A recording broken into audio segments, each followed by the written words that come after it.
se visitasse a igreja ali, ficariam assim, aturdidos, né? Escandalizados.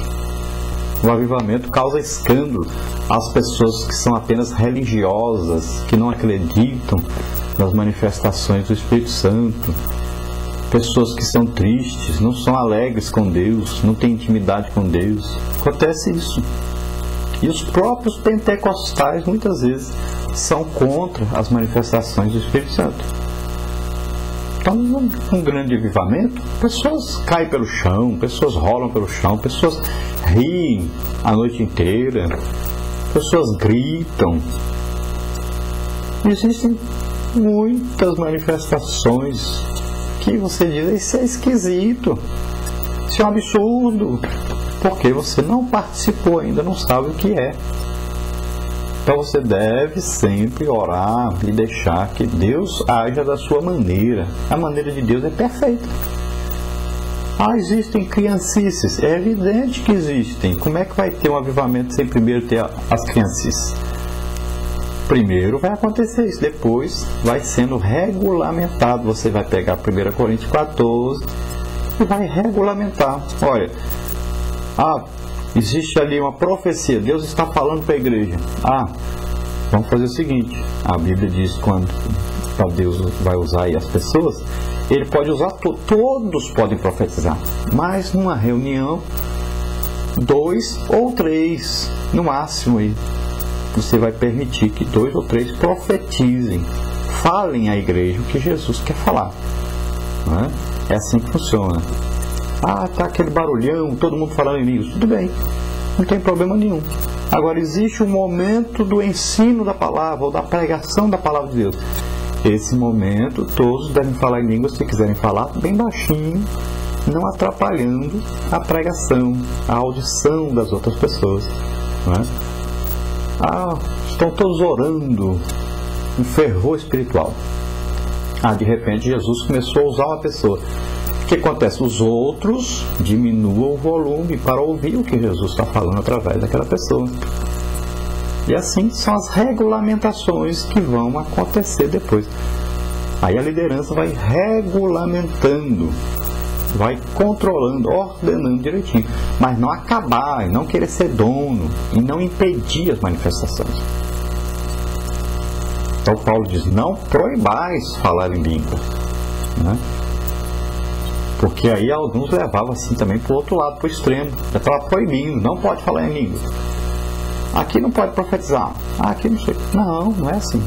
Existem momentos durante o culto para as manifestações acontecerem. Os cultos, todos os cultos devem ter presente na sua liturgia os momentos de manifestações dos dons espirituais. São as pessoas para serem curadas, para serem batizadas com o Espírito Santo, para receberem dons. O apóstolo Paulo, dizendo a Timóteo, ele diz, Timóteo, desperta em ti, Timóteo, o dom que há em ti, o qual te foi dado pela imposição de mãos do presbitério, ou pela imposição das minhas mãos, né? Em outro local ele diz. Então, é importante isso, que as pessoas orem para que os outros recebam aí os dons do Espírito Santo. Os líderes devem orar pela igreja para que toda a igreja receba. Todos podem profetizar, todos podem ter os dons do Espírito Santo em operação. É importante que isso aconteça. Então existem os dons que eles se manifestam na congregação, todos os dons podem operar dentro da congregação e todos os dons podem operar fora da congregação, no meio da rua, numa pregação, num trabalho evangelístico, né? Já pensou que maravilha? Você está visitando uma casa para falar de Jesus, para evangelizar essas pessoas que ali moram, e de repente o Espírito Santo usar você numa profecia, ou num dom de curar, uma palavra de sabedoria, uma palavra de conhecimento, um milagre. Então aquelas pessoas se converterão vendo o poder de Deus em ação. É assim que a igreja começou. Pedro e João iam para o templo. Lá tinha um aleijado, pedindo esmola. Pediu esmola para Pedro e João. E eles disseram, nós não temos dinheiro, não temos prata nem ouro, mas que nós temos, a maior riqueza que existe, o poder de Deus em nós. Então, em nome de Jesus, levanta e anda. E o paralítico levantou e andou. E as pessoas que viram aquilo, conheciam o paralítico, disseram um milagre, uma maravilha. E aquelas pessoas se converteram também. É assim que o Evangelho é pregado. Os sinais, os prodígios, as maravilhas vão acontecendo. Então a igreja vai marchando, pregando o Evangelho. E os sinais vão acompanhando, confirmando esse Evangelho, que esse Evangelho é do Jesus vivo, não é do Jesus morto. Tem muita gente pregando o Evangelho de um Jesus morto. Na igreja dele, Jesus não fala, Jesus não cura, não batiza, não salva, não faz nada. Jesus nem está lá. E ele está pensando que está. É apenas uma religião. Então é preciso que Jesus esteja presente e continue fazendo o que sempre Jesus fez. Sempre Jesus curou, batizou, sempre foi conhecido como miraculoso. Se apresentava como miraculoso. Sempre fazia milagres, maravilhas, curas, expulsão de demônios, tudo isso Jesus fazia. E ele continua fazendo. Está vivo. Então a igreja deve andar com Jesus. Deve continuar a obra de Jesus.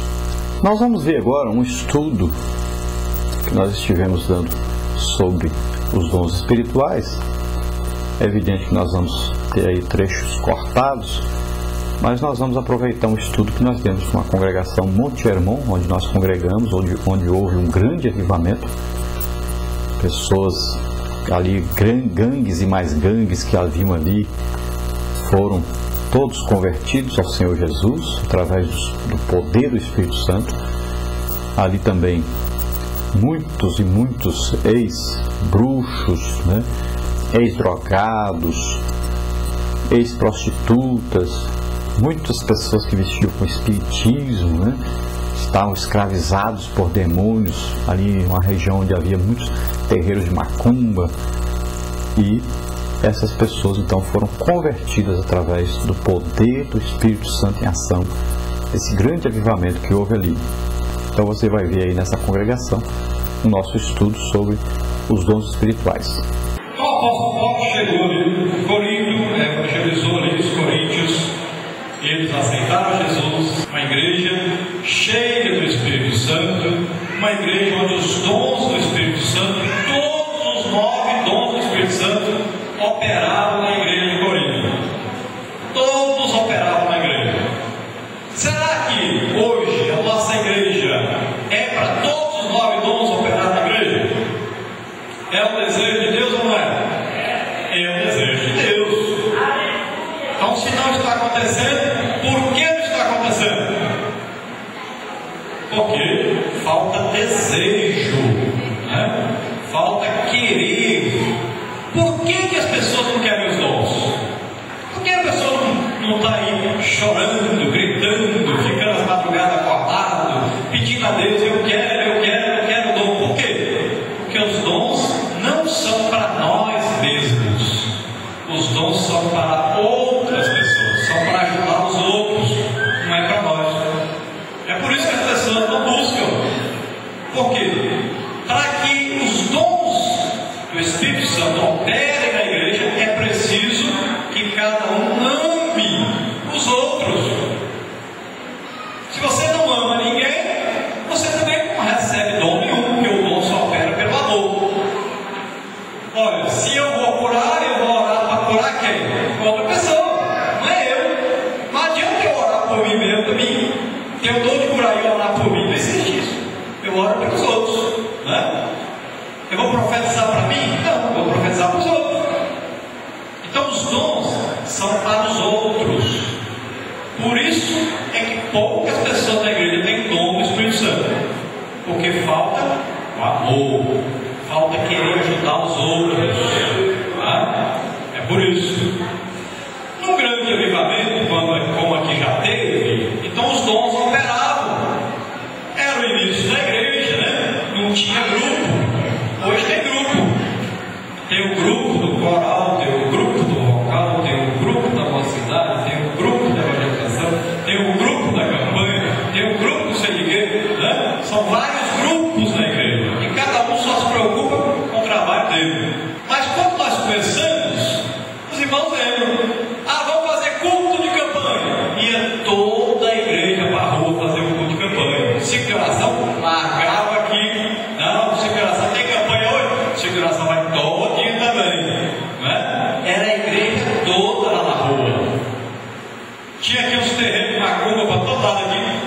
terreno lá, como era